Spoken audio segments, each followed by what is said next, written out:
If you take everything that Belarus and Ukraine and Russia, the belligerents, do, put into a single bucket, they are collectively the world's largest supplier of the first column, second largest for the second, and so on. I could speak for hours on this one slide. I did so at the CIA for 4 hours back in October. Yeah, that was no fun at all, because they're like asking all these questions, but they won't answer any of mine. When the Soviet system collapsed back in the 1990s, the entire industrial base just went down, but they didn't lose their power generation. Now, the Soviet system was one of the few parts of the world that didn't have access to bauxite, which is the precursor material for aluminum. So what they did in the 90s, since they had all this spare electricity and no industrial production, is they imported all kinds of bauxite from other places, used their spare power to turn it into metal and then export it. Most of that bauxite came from either Australia or Ireland, two countries that have been relatively enthusiastic about sanctions on the Russian system. So that's shut down. Titanium, the ore comes from Ukraine, it's processed in Russia. So that's gone to zero. You guys remember Brexit? I mean, isn't it hilarious that we don't even think about the Brits anymore? As an American, I really enjoy that. Okay, when the Brits left the EU, they neglected to figure out what was next. And they've come to the conclusion, grudgingly, that the only way that Britain will be a successful economic player moving forward is if they enter into a free trade deal with the North Americans, primarily the United States. We've got some very clear ideas on what they have to do to make that happen. One of the many, many, many things that they're going to have to do is leave the Airbus family of European aerospace companies and join Boeing. Britain's contribution to Airbus are engines and wings. Most of the aluminum from the former Soviet world goes to Airbus. Most of the titanium goes to Airbus. So the future of European aerospace are jets without titanium, aluminum, engines, or wings. Talks amongst yourselves. All right, what else? The blue, neon, and platinum. These are core components in semiconductors. The platinum, the palladium, the rhodium, those are all core materials to regulate electrons. And the neon is used in cartridges which focus the apertures of the etching lasers in the semiconductor fab facilities. Now, neon is made in a two-step process. Step one, you have an air separation unit which is attached to a steel mill. In the former Soviet world, those are almost exclusively in southern Russia. They are all under sanction and they all are barely operating anymore. The second stage is you take your first stage air separation and all the gases that you don't use when you're making steel, so anything that's not nitrogen or oxygen, you put into a canister, you send it off to this more advanced facility, and you separate out all the trace gases: helium, argon, carbon dioxide, neon. Those facilities were in Mariupol, and Mariupol is gone. So we've lost now 70% of global neon, which means in about a year, we have to figure out what we don't need microchips for, because we won't be able to make as many. It's aerospace, automotive, agriculture, satellites, phones, we don't know. Oh, it gets better, because not everyone can make all microchips. We and the Taiwanese and the Japanese and the Koreans, we make the really high-end ones and the medium quality ones. But the bargain basement ones, the ones that are like in your smart pen, those all come from China. Guess where the other 30% of global neon comes from? China. So the one type of chip I would argue that we can get just fine without, maybe the only ones that we're gonna have. And the technical economic term for a situation like this where you've got a disconnect between supply and demand because of security reasons, it's roughly fuck. Okay, the brown. Russia's the world's #1 wheat exporter. It's invaded the world's 5th largest wheat exporter and is deliberately targeting every piece of physical infrastructure it can see, with an extra emphasis on agricultural infrastructure. No way we're not going to feel that soon. But it's the red that really worries me the most, because the Russian space is the world's largest supplier of the stuff that allows people to grow their own food. Of most concern, 40% of global potash comes from Russia and Belarus.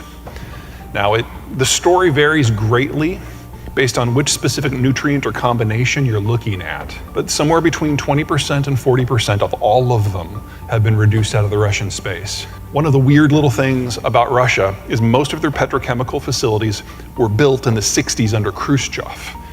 And the only reason they're still operating is you've had a lot of Western technology and Western investment and Western workers basically applying a lot of high-end duct tape to keep it all working. And they are now all gone. And we are already seeing industrial accidents in Russian industry that are so big, not that we can see them from orbit, we can detect them from orbit. What we're looking at here is a pipeline map. Specifically, we are looking at the green pipes. Those are the oil pipes, and the two arrows are pointing at a pair of ports, one on the Baltic Sea in the north, that is Primorsk, and one on the Black Sea in the south, that's Novorossiysk. And the reason that these really matter is insurance. And I can just see everybody like, you cannot have a vessel go into a port, out of a port, or go through a constrained waterway like, say, Suez without an insurance policy. And as of the first of the year, the Europeans said, no ship can get one of their policies. That's 90% of global coverage. In addition, the global reinsurance companies, those are firms that insure insurance companies, without sanctions in play again, just said, we're never touching another Russian vessel again. Now, you're gonna see in the news things about the price cap. That's all wrapped up into this. And everyone talks about the price cap because, ooh, sexy, they can only get like $40, whatever. It's the insurance that really matters, and it's already gone. So we have seen in just the last week and a half, exports out of the Russian space drop by about 1.5 million barrels a day. Things get really fast, because this isn't Texas. In Texas, if for whatever reason the ports can't get rid of the crude, they just shut in the well. They don't like to do it, but they can do it. But in Russia, if you shut in a well in the permafrost, which is where most of this stuff comes from, it freezes solid. And the water that comes up as a byproduct turns into ice, and when water, we're in Louisiana, you're like, what? What's ice? When water freezes into ice, it expands and it pops the pipe from the inside.